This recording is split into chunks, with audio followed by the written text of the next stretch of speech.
Nova Steel's here with tonight's final thought. Before I get any further, let me introduce you to a friend of mine. This is G.I. Joe.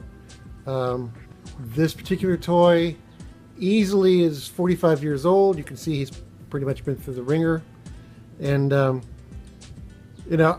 been finding myself as I've been kind of putting my life back together, trying to find that balance again after my illness, visiting my local comic shop. I'm not in the comics, but I do enjoy action figures, and so I've been adding to my collection slowly but surely. And it made me kind of wonder where all this comes from, because I come from working class folks. My dad very much a workaholic, where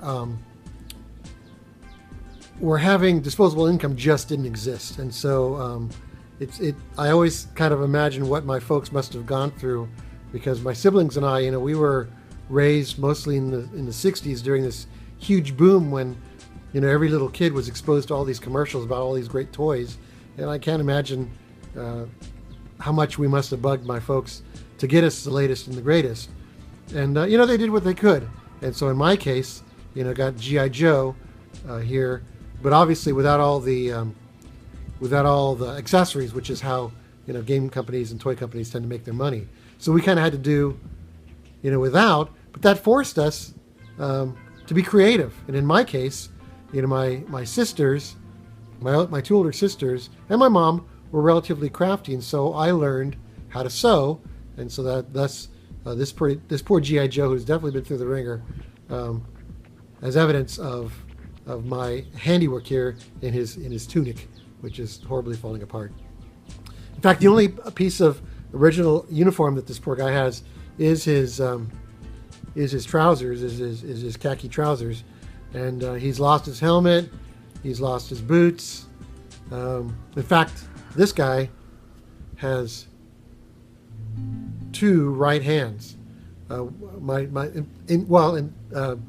discovered that you could remove the arm at one point, and apparently the arm got removed and never properly replaced, and so somehow he inherited two right arms.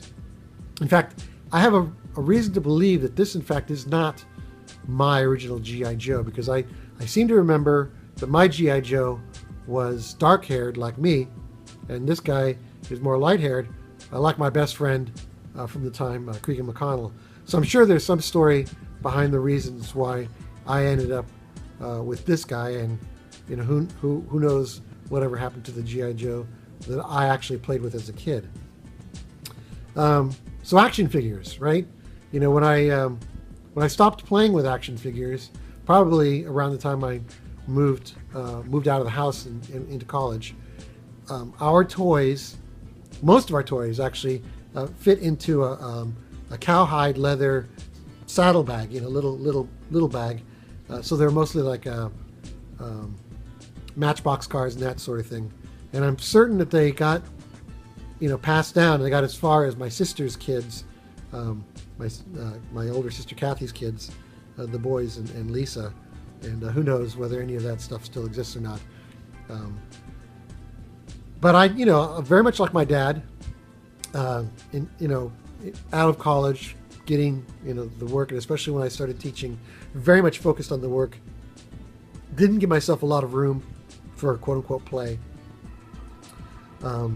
And in fact, I wouldn't really have much of a action figure collection if it weren't for a former girlfriend who at the time discovered that I had this thing for Star Trek, and she went out and purchased just all of these Star Trek figures, mostly from the original series, but some from Next Generation, and some that were 12 inches tall like our G.I. Joe here, some of varying sizes, and that was kind of one of the few times when that happened.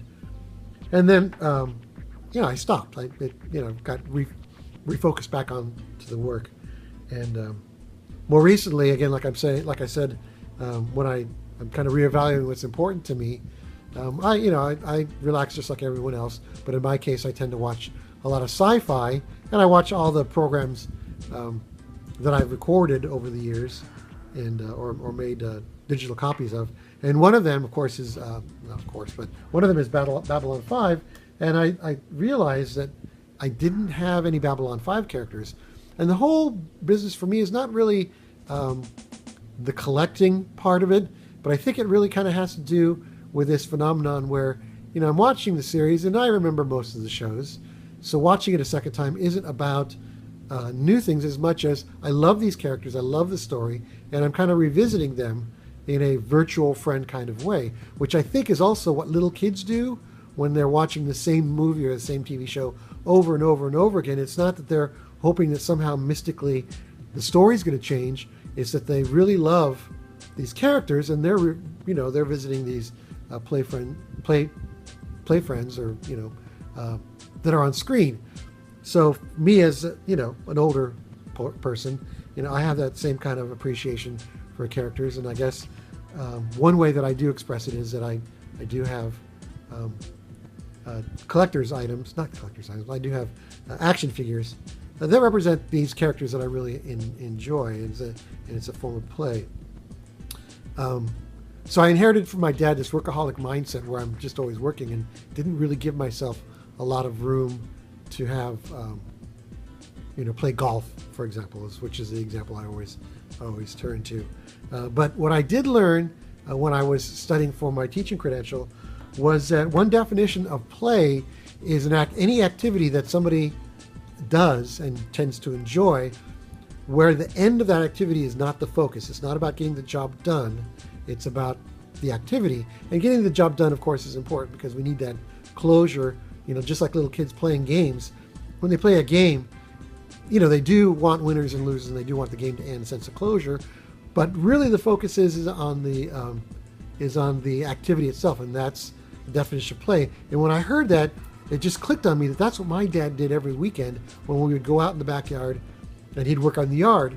He'd tell my mom we're going to get done and then move to something else because she didn't like having her yard all torn up. But it was very much his form of play, was to go out in the backyard and work, and he enjoyed it greatly. It meant a lot to him. It was his form of play. Now, as a 12-year-old, it wasn't so fun to me, but I find myself doing the exact same thing on my computer. The line between this is work stuff and this is play stuff, if you were to be just watching me, it'd be virtually impossible to see where one starts and the other ends, because I've done what my dad did and kind of blended them in many ways. And so, play is something that is restorative, something that we need, something that we derive meaning from. And in the action figure kind of thing, it very much is about these characters and these stories that we love. And then in my case, by having the action figure, I'm able to have G'Kar with me when I'm not watching the TV. He's just sitting there on the shelf, looking very stern, But that's my rambling thought of the night, is the importance of play and toys as part of what it means to be human. So I do have quite a huge collection. And I am definitely one of those persons that believes in taking the toys out of the packages and putting them on the shelf and occasionally playing with them, even though I don't sit on the ground and have imaginary battles. I reserve that for my writing. Anyway, so that's my thought for the night. And G.I. Joe and I bid you adieu until next time.